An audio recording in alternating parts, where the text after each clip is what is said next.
So today we are going to talk about the calculation of earthwork in construction of canals, irrigation canals. We all know what irrigation canals are. So we are going to today talk about how to calculate the amount of earthwork in excavation or earthwork in filling while constructing canals. So for that matter, we have to consider three different types of cases. Case number one, case one, when the canal is fully in excavation, fully in this case one, fully in excavation, fully in excavation. This is case one. As you can see here in this drawing, this is the bed of the canal. D is the full supply depth of the canal. Okay, this is the ground level. So each and every part of the canal is below the ground level. So there is only one way to construct this canal. We have to excavate the required amount of earth to construct this type of canal. So there is only excavation. There is no filling. There is no embankment. There is only excavation. So that's why it is called fully in excavation. Okay. This is case one, fully in excavation. Now as we can see, S is to 1 is the side slope, B is the width of the bed, D is the full supply depth. Okay. So how to construct the amount of earthwork in this case? We have already done this in road construction part also. So what is the amount of earthwork in excavation here? It is nothing but BD plus SD square into L.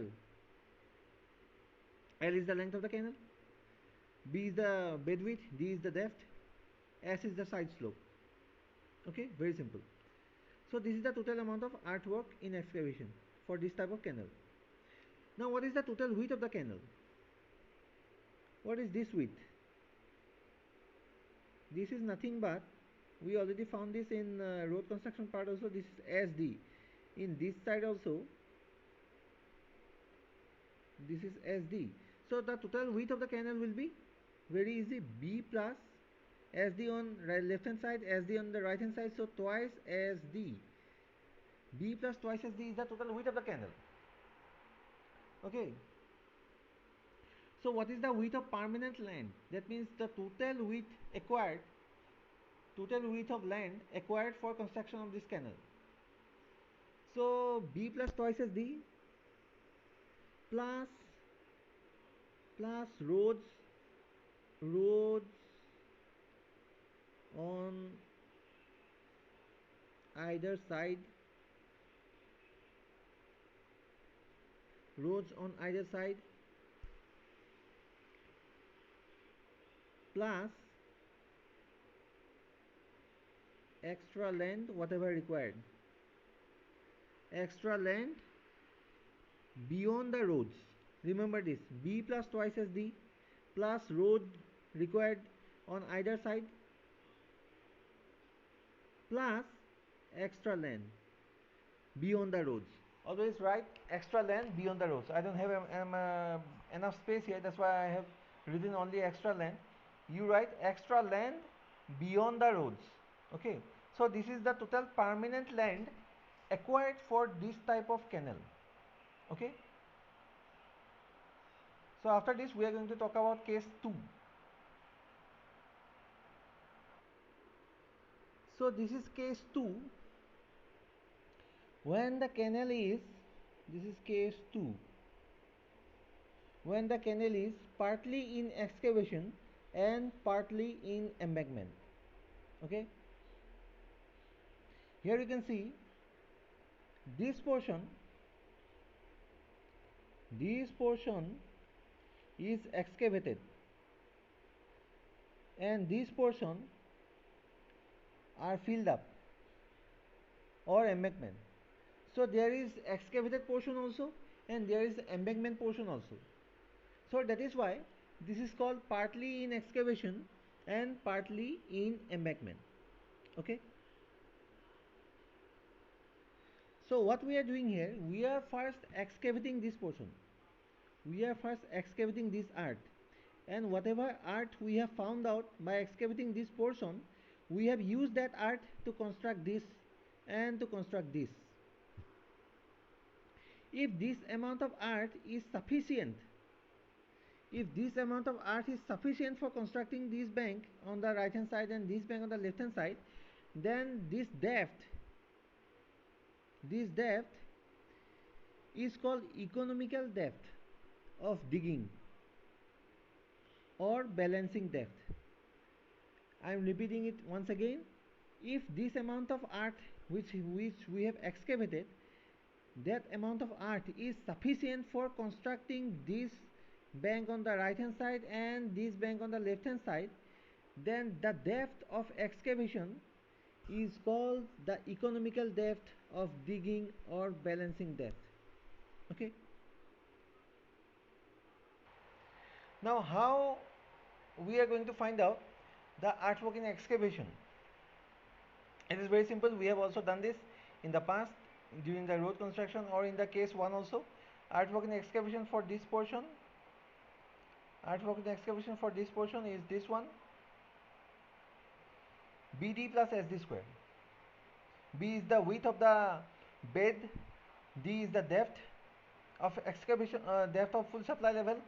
Full supply depth is D, and S is the side slope for excavation. Okay, and what is the area of banking? What is the this is the area. A1 is the area of excavation. What is the area of banking? Area of banking expression is this one.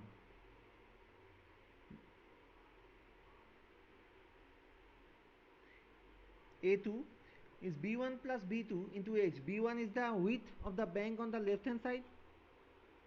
B2 is the width of the bank on the right hand side. H is the height of the bank. H is the height of the bank on either side. S1 is the slope of the bank on the left hand side. Oh, sorry, on the right hand side. S2 is the slope of the bank on the left hand side. So the slope on the left hand side and the right hand side can be equal or different. So we are just assuming that the slope of the banks on the right hand side is S1 and the left hand side is S2. Okay, so this is A1. A1 is the area of excavation, and this is A2, area of banking.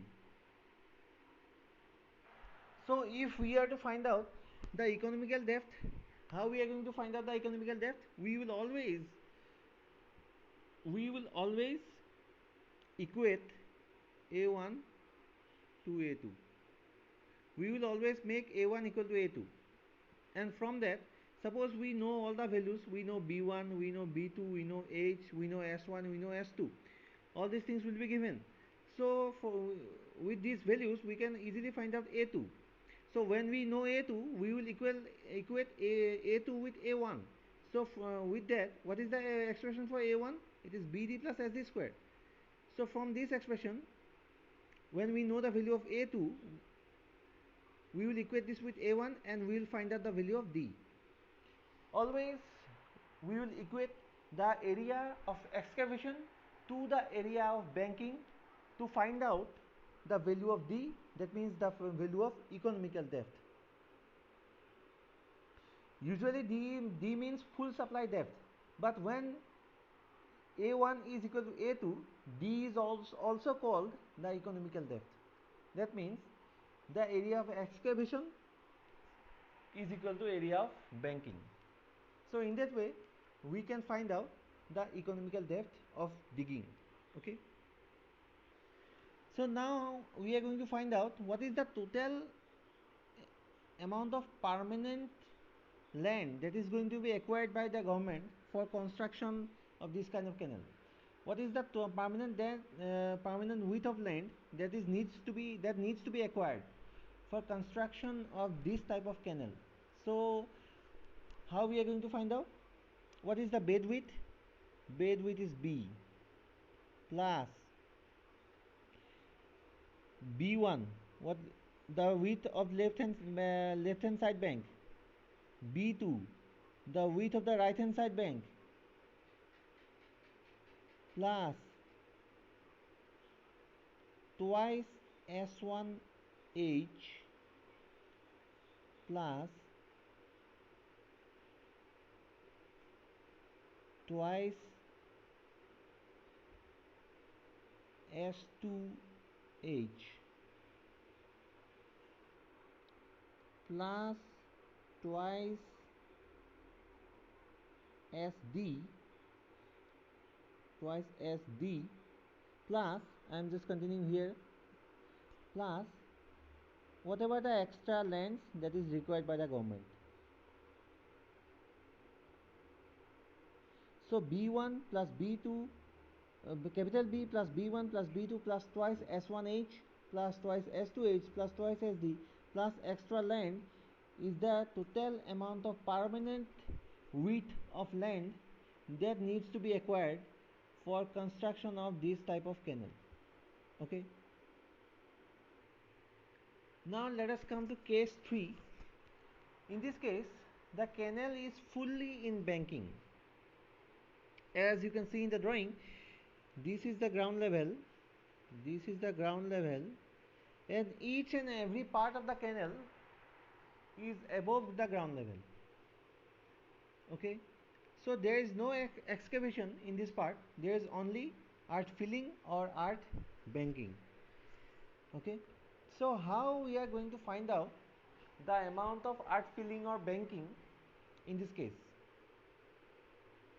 For that purpose, what we will do, we will consider this whole part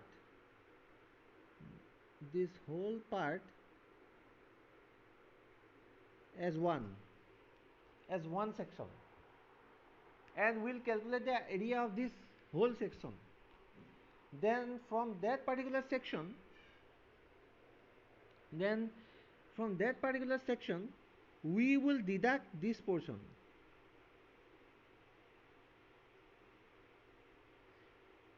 This portion is empty, there will be water flowing, isn't it?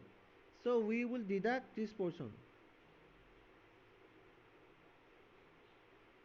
In that way, we can find out the total area of earth filling. And if we multiply that total area by the length of the canal, we will find the total volume of earth filling, isn't it? So let us try and find out how we are going to calculate the total area of earth filling in this case. So first of all, let us calculate the area of this whole section all together. So what is the width? Width is B. BD plus SD square is the formula. So what is the width? Width is B. What is the depth? Depth is D. BD plus SD square was the formula. So what is the value of S? S is mentioned here as S2. BD plus S2D square is the total area of this whole section.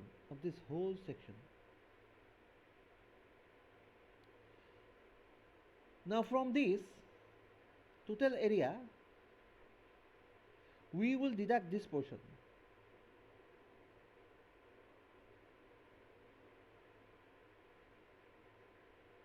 Okay, we will deduct this canal portion, so that we get the area of this portion. This blue portion is the total area that we need. Total area of earth filling. This blue portion is the total area of earth filling that we need to calculate. Okay.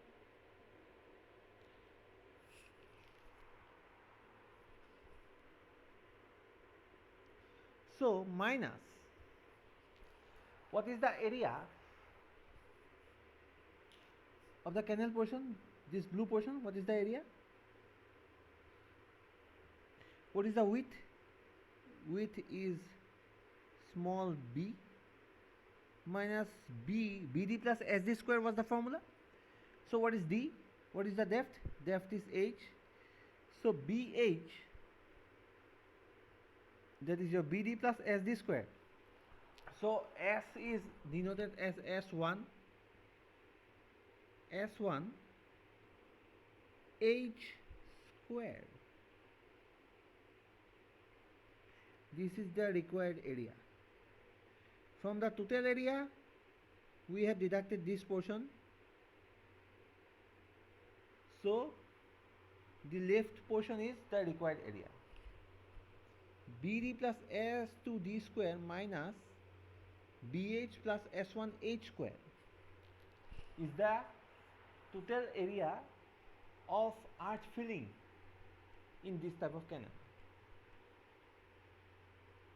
And if we multiply this whole area, this area A, by the length of the canal, then we will get the total volume of arch filling in cubic meter in this type of canal. Okay. Now we will try to find out what is the total width of permanent land that needs to be acquired for construction of a canal of this type. Now total width of this canal is from here to here, but that is only this much of land is not sufficient. We need some extra land for construction of roads on either side, or for extra land for some servicing or any other purpose for extra safety. The government always acquires some extra land. So this total width from this point to this point plus those extra land is called the permanent land width. So what is the permanent land width of this type of canal?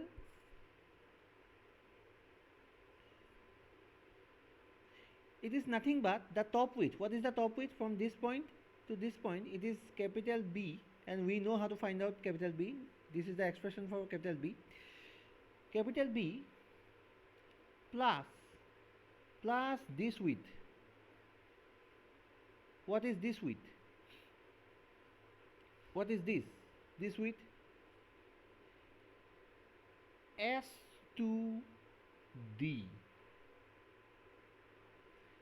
On this side also, this width is S2D.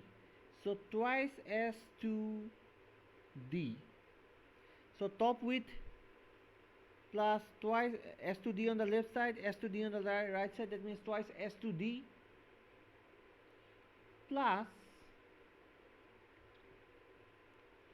whatever the extra land required by the government. This is the total width of permanent land required